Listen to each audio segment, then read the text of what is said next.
महामंडलेश्वर जी के द्वारा 56 भोग और लड्डू गोपाल भेंट किया गया। गौ माँ की सेवा करना, जन जन की सेवा करना, 300 कथाएं मैं कर चुका पूरे देश विदेश तक। और एक छोटा सा मेरा परिचय है, 861 बेटियों की मैं शादी कर चुका, जिसमें 89 मुसलमान बेटियों का मैंने निकाह करवाया। ताली वो नहीं बजाते खुशी में, कौन नहीं बजाते? ताली वो नहीं बजाते जिन्हें गम होता है, ताली वो बजाते हैं जिनके हाथों में दम होता है। काबिलों की बात क्या, क्योंकि लिखता रहता हूं। ना काबिलों की बात क्या, काबिल बदल रहे हैं। अरे समंदर का क्या भरोसा, साहिल बदल रहे हैं। यूं हंसकर बोले सत्यात्मानंद, क्या बोले? यूं हंसकर बोले अखिलेश जी, अरे तुम तो विनाश की तरफ चला रहे हो, हम देश को विकास की तरफ ले जा रहे हैं।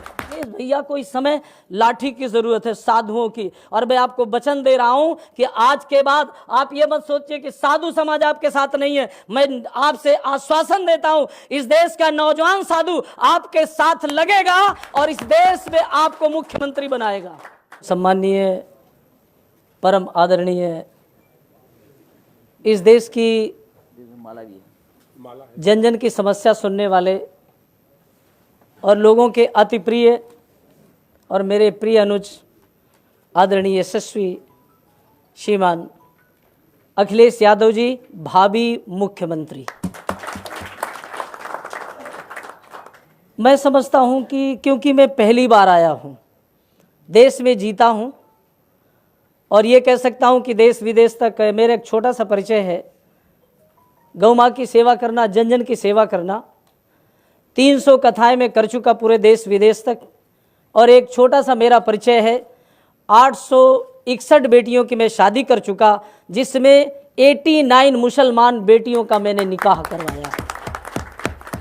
परंतु बंधुवर, पहली बार आने का मौका मिला। मैं चाहता था कि अध्यक्ष जी और किसी को बुलाते तो मुझे जरा सुनने को भी मिलता, पर अखिलेश भैया की ऐसी इच्छा थी कि मैं ठाकुर जी भेंट करूं। पर इतना ही मैं कहूँगा आपसे, इतना ही निवेदन करूँगा। वो यह निवेदन करने के लिए मैं आया, एक अखाड़े का महामंडलेश्वर होकर, बहुत बड़ी प्रतिष्ठा होती, पद होता है, जिम्मेदारी होती, qualification. My qualification too I am Vedantacharya and philosophy and Sanskrit AA में। एंड सब कुछ करने के बाद, कथा कीर्तन सब कुछ करने के बाद, सबका घर बसाने के बाद, my family is no sister no brother, मैं अकेला था। अब मुझे लगा कि जो एक बात बोली जाती है, जो नहीं हो रही इस देश में, सबका साथ और सबका विकास का जो नारा लगाया जाता है, वास्तविकता यह है कि केवल समाजवादी पार्टी ही इस बात को सार्थक कर सकती है और कोई नहीं कर सकता। परंतु ये जो आपकी तालियां बज रही हैं, पहली बार देखने को मिला कि पार्टी में आना, फिर उसको ज्वाइन करना और फिर इतनी तालियां। मेरी समझ से ये तालियां आपकी खुशी की नहीं है, क्योंकि मैंने गोपाल जी का संदेश लेकर आना था और मैं गोपाल जी को लेकर आया। पर यही कहना चाहूंगा कि ताली वो नहीं बजाते खुशी में, कौन नहीं बजाते? ताली वो नहीं बजाते जिन्हें गम होता है, ताली वो बजाते हैं जिनके हाथों में दम होता है। ये दम के लिए तो मैं आया हूं यहां पर। अरे भाई, सन्यास जीवन छोड़ करके और इतनी बड़ी प्रतिष्ठा सब कुछ छोड़ करके सारा सन्यास जीवन व्यतीत करने के बाद मुझे लगा आवश्यकता है मेरी, किस बात के लिए?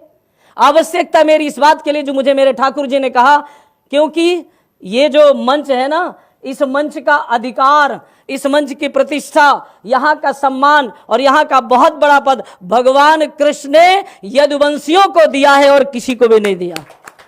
और इसीलिए मुझे आना पड़ा और इसीलिए मैं आया तो ठाकुर जी को लेकर आया। लेकिन मैं संदेश क्या लेकर आया हूं? मैं संदेश कल बिहारी जी से एक ही संदेश मिला, इसलिए मैं उनका रूप लेकर आया हूं। उन्होंने मुझे एक ही बात कही, यमुना मैया ने भी यही कहा और बांके बिहारी जी ने भी कहा कि जाइए अब सन्यास की कथाएं बंद कर दीजिए, अब सबसे बड़ी कथा यही है, संदेश लेकर जाइए कि इस देश में आज का नौजवान भटक रहा है, घूम रहा है, डिग्रियों का ढेर लेकर घूम रहा है, उसको कोई नहीं पूछ रहा है। इस देश की समस्या खड़ी हो गई, जो बोला गया वो किया नहीं गया, क्या नहीं किया गया। जो सत्ता में बैठे हुए हैं वो क्या कर रहे हैं, मैं इतना ही कहना चाहूंगा। ना काबिलों की बात क्या, क्योंकि लिखता रहता हूं। ना काबिलों की बात क्या, काबिल बदल रहे हैं। अरे समंदर का क्या भरोसा, साहिल बदल रहे हैं। यूं हंसकर बोले सत्यात्मानंद, क्या बोले? यूं हंसकर बोले अखिलेश जी, अरे तुम तो विनाश की तरफ चला रहे हो, हम देश को विकास की तरफ ले जा रहे हैं। इसलिए मैं इतना ही कहना चाहूंगा, अब विकास की आवश्यकता है। आप सोचिए, मेरा जैसा सन्यासी, I am enter to 60 year, मैं 60 में प्रवेश कर चुका हूं, और इतना करने के बाद मुझे क्यों लगा कि अखिलेश भैया को इस समय लाठी की जरूरत है, साधुओं की। और मैं आपको वचन दे रहा हूं कि आज के बाद आप ये मत सोचिए कि साधु समाज आपके साथ नहीं है। मैं आपसे आश्वासन देता हूं, इस देश का नौजवान साधु आपके साथ लगेगा और इस देश में आपको मुख्यमंत्री बनाएगा। और वो देश है उत्तम प्रदेश। क्या देश है? आप क्या बोलते हैं? उत्तर प्रदेश। उत्तर प्रदेश में सत्ता में लोग, मेरा कोई विरोध का पक्ष नहीं है, मैं न्यायप्रिय व्यक्ति हूं, लेकिन मैं यही कहूंगा, आज महंगाई बढ़ती चली जा रही है।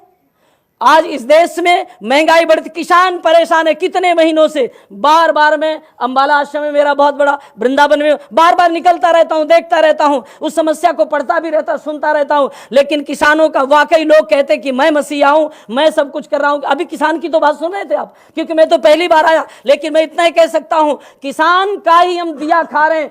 सत्य तो यह है, भगवान मिलेगा कि नहीं मिलेगा, मंदिर में हम घंटियां बजाते रहेंगे, परमात्मा का दर्शन होगा कि नहीं होगा, लेकिन सच्चाई तो यह है, किसान ही इस देश का अन्नदाता है, सबसे बड़ा भगवान वो होता है। आज वही तो दुखी है, उसको मुआवजा सही नहीं मिल रहा। इसलिए मैं इतना ही कहना चाहूंगा, क्योंकि समय की यहां परिधि है और समय की सीमा, इस बात को भी मैं समझता हूं, परंतु आवश्यकता है परिवर्तन की, आवश्यकता है बदलाव की। और मैं यहां पढ़ता रहा, बैठकर सोचता भी रहा कि अच्छी लाइनें लिखी है आपने कि बदलाव की जरूरत है, परिवर्तन की जरूरत है। इसलिए मैं चलते चलते इतना ही कहूंगा, मेरे को गोपाल जी ने एक ही बात कही, यमुना मैया ने एक ही बात कही, यमुना मैया कितनी गंदी है, गंगा भी कितनी गंदी है। वो यमुना मां की पुकार थी कि मैं तभी शुद्ध हो जाऊंगी जिस समय अखिलेश जी मुख्यमंत्री बन जाएंगे।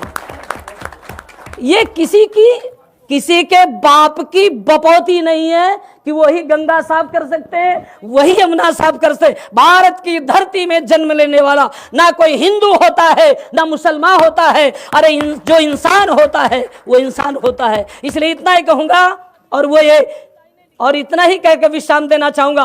पूरी तरह से यहां मेरे सारे पत्रकार बंधु हैं, मैं आपसे इतना ही कहूंगा, जब तक मेरा जीवन रहेगा, जब तक मैं काम करूंगा, मैं ना सीट के लिए आया हूं, ना चुनाव के लिए आया हूं। ये जैसा चाहें, ये मेरे छोटे हैं, प्रिय हैं, ये जैसा चाहें, जहां चाहें वहां मैं समर्पित हूं, वहां मैं खड़ा मिलूंगा आपको।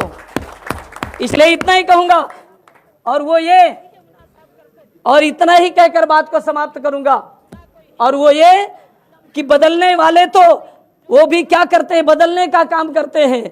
लेकिन आज बदलने की तो चर्चा यहां पर हो रही, बदलने का तो है, लेकिन बदलना किसको है? बदलना उनको है जिनके हाथों में दम होगा, वो बदल लेंगे। आज सरकार बदलने की चर्चा हो रही है, इस देश की समस्या को सुलझाने की बात हो रही है, इस देश में गरीबी को दूर करने की बात हो रही है इस देश में। लेकिन मैं इतना ही कहूंगा कि मैं भी तो सन्यासी हूं, यहां भी सत्ता में भी सन्यासी है। अब तो सीधी सी बात यह है कि अखिलेश भैया चिंता मत करो, सन्यासियों की लड़ाई होगी।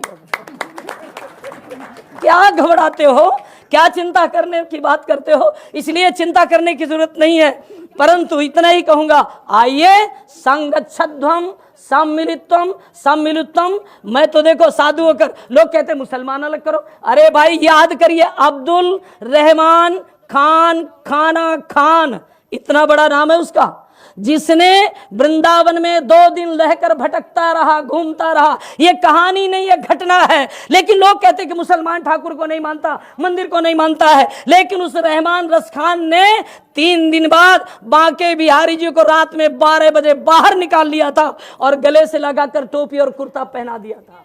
किसने? अब्दुल रहमान खान, इतना नाम है इसका। इसलिए मेरे भाइयों, मेरी बात को बहुत थोड़ा गंभीरता से लीजिएगा, मैं वाकई समर्पित होकर आया हूं। इसलिए समर्पित का मतलब यह है कि रंग वाले रंग से तस्वीर बदल देते हैं। आखिरी लाइन आपसे निवेदन कर रहा हूं मेरे भाइयों, रंग वाले रंग से तस्वीर बदल देते हैं, निकला हुआ तीर कमा से बदल देते हैं। ऐ नादा तू अपने आप को न बदल सका, अरे बदलने वाले तो सरकार बदल देते हैं। इसलिए बहुत बहुत धन्यवाद। कोई बात मेरी बुरी लगी हो उसकी चिंता आप ना करिएगा, उसे मुझे वापस कर दिएगा। जय भारत, जय भारत। धन्यवाद आदरणीय स्वामी जी।